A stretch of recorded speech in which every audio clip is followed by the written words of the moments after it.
The 94th book that I read in 2023 is Station 11 by Emily St. John Mandel. This book took about 11 hours to read, and it is one of the best post apocalyptic novels I have ever read. It's very different from other post apocalyptic novels. Instead of focusing on the horrors of the world after the apocalypse, this is a book that focuses on the things that the remaining survivors need to do to make the world a better place, to get the world back to some semblance of what it once was.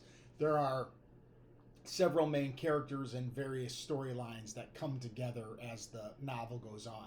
This was made into a miniseries as well on HBO. I think there were 7 episodes, and it is excellent. The miniseries is, but other than character names, the book and the miniseries don't have a lot in common. For example, the book is set in Toronto, and the miniseries is set in Chicago, which that's not that big of a deal. I've often heard Toronto called sort of the Canadian Chicago.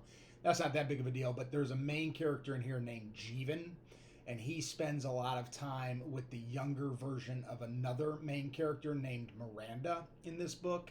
I'm sorry, in the miniseries. In the book, the main character, Miranda, her younger self, never even meets Jeevan, or perhaps meets him for a second, but like they don't have a relationship at all. So this major storyline, I mean, it takes up hours of the miniseries, is not present in the book at all.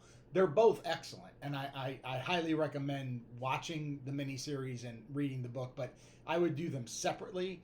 Don't watch the miniseries as you read the book because things become a little bit confusing as a result. Because, like I said, the characters are the same. But this is a very hopeful post-apocalyptic novel, unlike others that I've read, and I highly recommend Emily St. John Mandel's book, and I look forward to reading her other works as well.